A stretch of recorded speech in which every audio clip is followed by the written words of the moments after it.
Bien, vamos a seguir con este video. Ahora vamos con la segunda parte, que es la sociología a través de la pintura. He seleccionado varias pinturas que retratan distintos contenidos sociológicos para estudiar, sobre todo desde el siglo XVIII, final del siglo XVIII, hasta el siglo XX, ¿no? Del siglo ya XXI no tengo nada, pero hasta el siglo XX vemos muchos contenidos y temas que estudia la sociología a través de estas pinturas que seleccioné, que me parecieron interesantes. Aparte, la pintura tiene alguna ventaja con la fotografía, que es que eh, existió, si tomamos las bases de la sociología con el surgimiento de la segunda revolución, con la revolución industrial a finales del siglo XVIII, le lleva 100 años a la pintura en retrato de contenidos sociológicos, ¿no? Después, bueno, igual la sociología podemos buscar los elementos sociológicos en pinturas u hechos sociales del siglo XV, XVI, XIV, pero bueno, es más difícil, digamos. La sociología está este, unida a los cambios sociales producidos por la Revolución Industrial y la Revolución Francesa, que ambos son procesos del siglo XVIII. Así que bueno, a partir de ahí la pintura retrata muchos elementos que la fotografía no, porque no existía todavía. Como vamos a empezar con Krugbeil, no sé cómo se pronuncia bien. Krug, eh, Krugbeil, no sé cómo es que es un pueblo industrial de Inglaterra, que fue la cuna de la revolución industrial. Se llama Coalbrookdale de noche. Así se llama la pintura, es una pintura de 1800, que es la primera que va a aparecer ahora. A ver, bueno, acá tenemos la pintura, algunos ejemplos, allí esas son las que vamos a tratar. Pintura y bueno, dibujo, como la del medio, la que vemos en el centro, que es Cárceles de la Imaginación. Bueno, esta imagen me pareció interesante porque vemos ya la irrupción de la revolución industrial, casi una pintura hecha casi en el momento donde surgían los hechos, ¿no? No es una pintura de 1760, pero sí es de 1800. Es de 1800, pero el autor recorrió Europa desde 1760 hasta 1800 y hizo muchísimas pinturas sobre el nacimiento de la fábrica y de la revolución industrial. Acá vemos, bueno, en plena noche, donde debería haber una oscuridad completa, vemos una fábrica con unos grandes hornos trabajando, hornos de fundición, que va a ser la base para fundir el hierro. Y bueno, y a su vez ya tenemos el humo como un símbolo también de la revolución industrial. Cada vez que vemos fábricas con humo, eso es la revolución industrial. Y a su vez la convivencia entre el mundo antiguo, el ancien régime, con el surgimiento de la modernidad. Ahí tenemos los hornos que van a dar surgimiento a la modernidad, al mundo urbano en el que vivimos hoy, el mundo moderno, y que va a dejar atrás el mundo de la comunidad, el mundo rural que vemos en todo lo demás. La energía animal que vemos en este lugar, por ejemplo, la vida, la noche oscura va a desaparecer, ya empiezan a aparecer este tipo de iluminaciones, hasta, bueno, la iluminación eléctrica, ¿no? Así que vemos aquí los dos mundos. Y bueno, la revolución energética, que es la revolución industrial. Ya vemos que no es solamente humo de leña para calefacción de hogares, sino que estamos hablando de un humo eh, producido en grandes fábricas. Bueno, esto es lo que va a transformar el mundo y que va desde finales del siglo XVIII hasta la actualidad. Va a ser la revolución de las revoluciones, ¿no? Bueno, esto es Coal Brookdale de noche. Es un 1800 la pintura.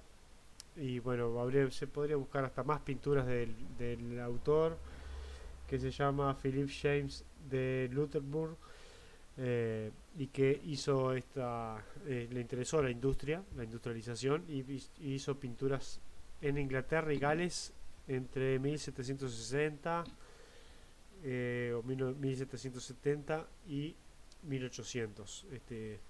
pinturas de la irrupción de la energía eh, de la revolución industrial, la revolución energética que iba a producir la revolución industrial en Europa. Bueno, luego tenemos otra imagen importante, esto ya es siglo XX. Todos los símbolos de la modernidad, la maquinaria, la industria de la guerra, bueno, el humo por todos lados, la gran industria norteamericana. Esto es, claro, es una pintura de propaganda, ¿no? Es hasta es hasta de mal gusto, pues, estéticamente, pero está muy bien hecha, digamos, tiene todos exagerados esos símbolos de la industria. El tren, luego vemos la importancia del tren, la industria militar, las fábricas como soporte de, del empuje eh, del empuje modernizador.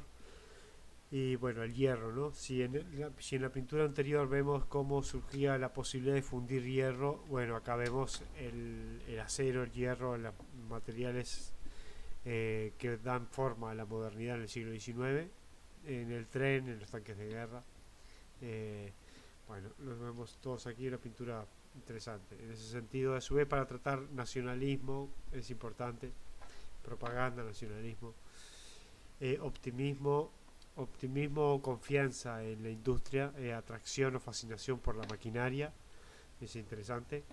Y bueno, y luego estos son las racionalización de Weber, sin duda, construcciones a gran escala, que es lo que le da forma al mundo moderno.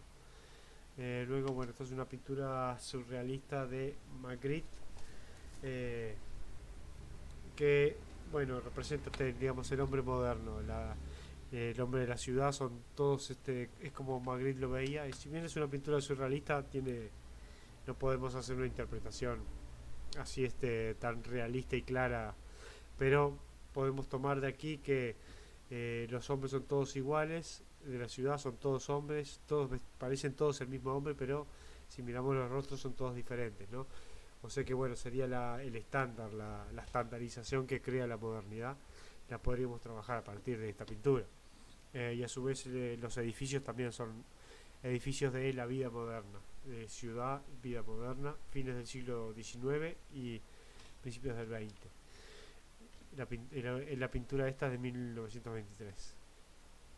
Luego, esto de nuevo, la convivencia de dos mundos, eh, de, el mundo rural, pre-tecnológico, pre-industrial, y con el surgimiento, la fábrica y la industria surgiendo por todos lados, ¿no? Lo nuevo va a venir y va a arrasar con todo el pasado, incluso vemos que están construyendo ahí, de todo podemos analizar acá. Ya tenemos una clase obrera que trabaja materiales para las nuevas fábricas, las ciudades con humo, y bueno, la energía caballo que va a ser sustituida por el vapor, ¿no? El vapor y la aparición de la máquina. Bueno, sumamente interesante esta pintura. Eh, Tengo la información de la pintura pero se llama, por si la quieren buscar, bueno, Carl Edward Biermann, Factoría de Ocus por Sig en 1847.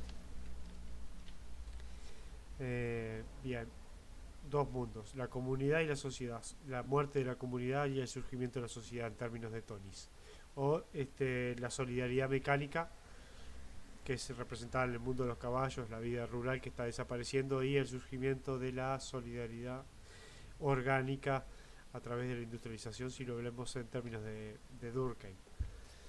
Y luego, imagen modernísima, símbolo de la modernidad, es la Torre Eiffel, construida en 1890, hierro puro o acero puro, y esta construcción de este tipo también.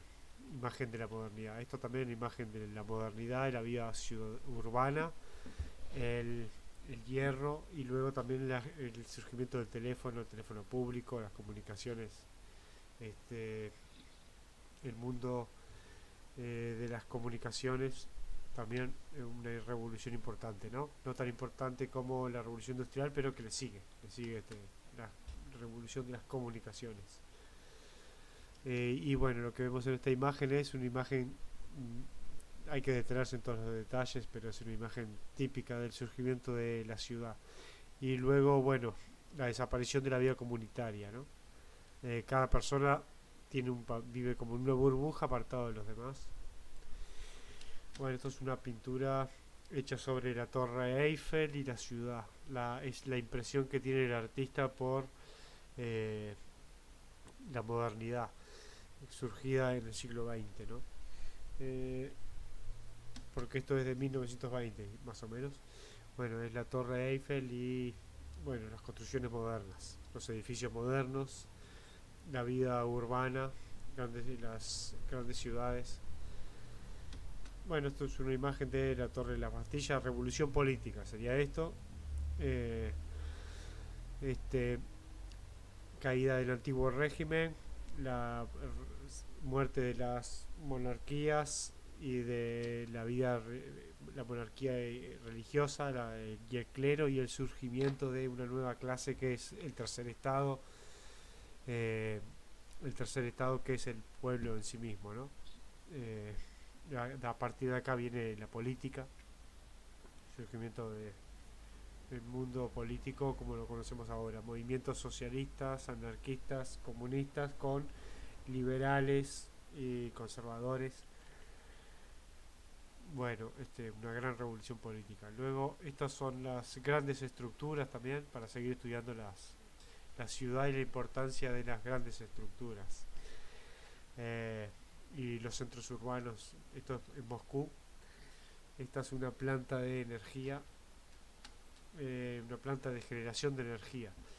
Eh, en Rusia, cada ciudad tiene una construcción de este tipo. Luego, esta es una pintura sobre la misma planta. Esta es la planta y esta es una pintura hecha en 1970 sobre ella. Bueno, la edad de los obreros sería las edades de los obreros. Sería la clase obrera representada a lo largo de todas sus edades, desde que son bebé hasta que pasan por la edad juvenil hasta que son ancianos. Bueno, esto es una pintura ahí, está un poco simplista, pero bueno, está interesante. Esta es la pirámide Revense, que eh, es una pintura que se puede utilizar más para evitarla, para superarla e imaginar la estratificación social no tan simplificada como esta, sino como un rectángulo, no como una pirámide. Pero de acá vienen las ideas sobre la estratificación social y la jerarquía en una sociedad como una pirámide, donde están los muchos abajo y luego hacia arriba hasta llegar a uno solo, ¿no? Que es el que manda. Que es una visión del poder y la estratificación social que podríamos superar. Y además, bueno, también podemos mirarla como la estratificación que pudo haber existido en el ancien régimen o en la vida comunitaria, que va a desaparecer con la revolución política y la revolución tecnológica, la revolución política, la revolución francesa y las revoluciones de ese tipo, y la revolución industrial, que va a tirar abajo este orden. Porque claro, van a desaparecer los estratos 1, 2 y van a desaparecer del poder el tercero también. Y bueno, van a quedar quizás solamente el pueblo trabajador y los capitalistas. Bueno, esta pintura la tomé para tratar lo que sería las élites, porque acá no es gente directamente, no son capitalistas, dueños del capital, sino que en esta pintura ya vemos referentes religiosos, periodistas, intelectuales, políticos y también capitalistas, pero que forman una élite, ¿no?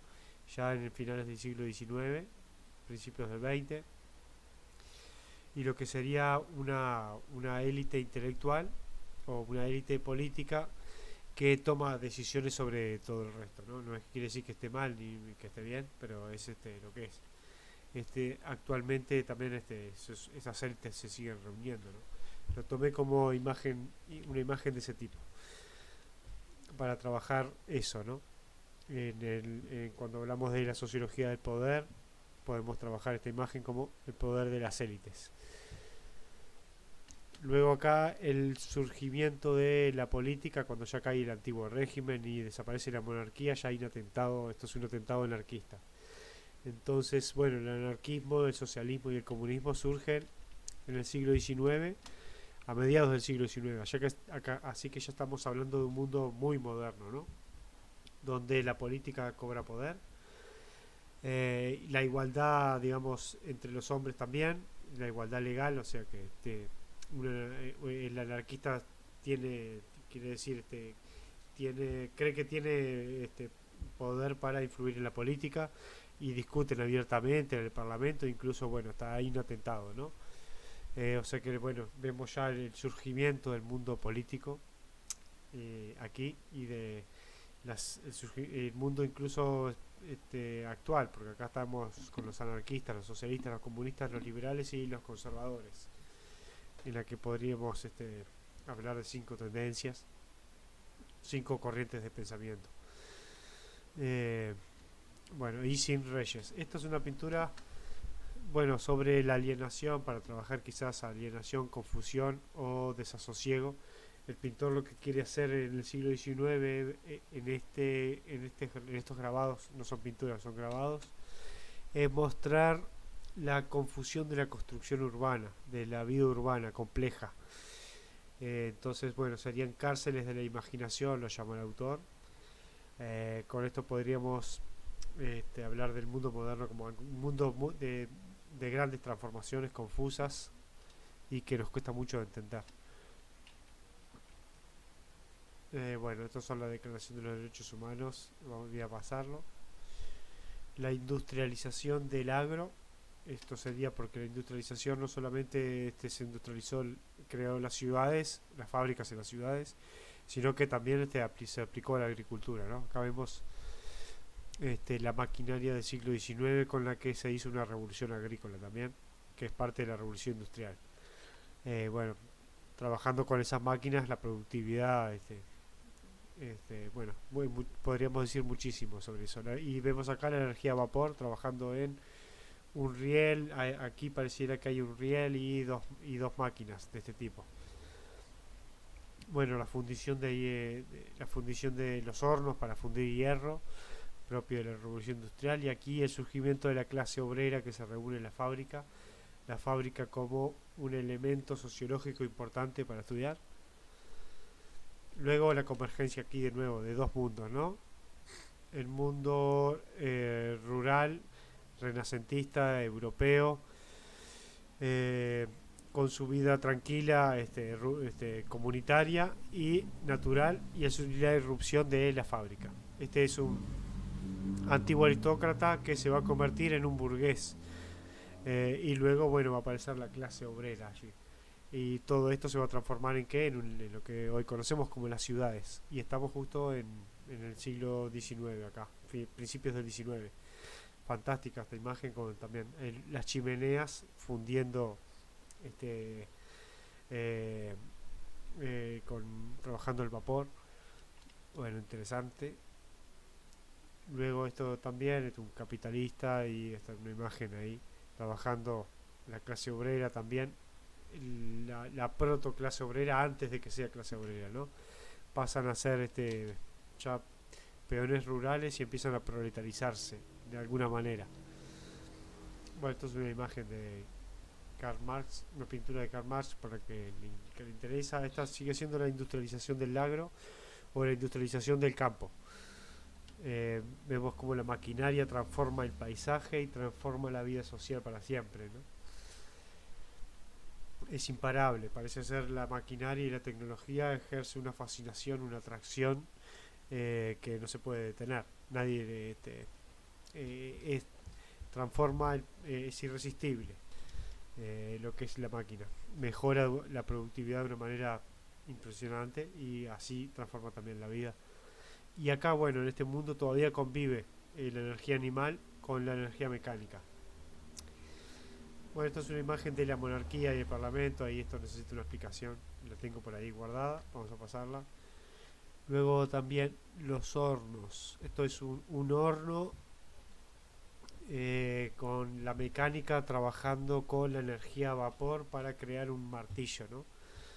Y estamos transformando también la materia y dominando la naturaleza mediante la máquina y la industrialización. Así que sería, bueno, continuaríamos con el surgimiento de la máquina, la industrialización. eh, y bueno, el impacto de los hombres quedamos chicos, ¿no? Comparado con esto, y realmente el impacto de transformación de esto es impresionante. Bueno, esto sobre la ética protestante y el espíritu del capitalismo, también necesita una explicación, ese tapiz. Luego está esta imagen, me parece fantástica, una gran fábrica en Inglaterra o en Gales. eh, bueno, se va transformando la ciudad. eh, Interesante. Luego, bueno, un retrato de la clase obrera, de la clase obrera por un pintor brasileño. Clase obrera muy pobre, ¿no? Estamos, acá sería Sudamérica, y luego también la clase trabajadora y la fábrica como un símbolo de la modernidad en América Latina. Bueno, eso sería todo. Podría extenderme con cada pintura un poco más, pero dejo más o menos abierto el campo para seguir. Sé que podría agregar. Bien, lo dejamos por ahí. Luego, para un próximo video voy a hacerlo sobre el cine. El cine y la sociología, que tengo algunas películas que seleccioné.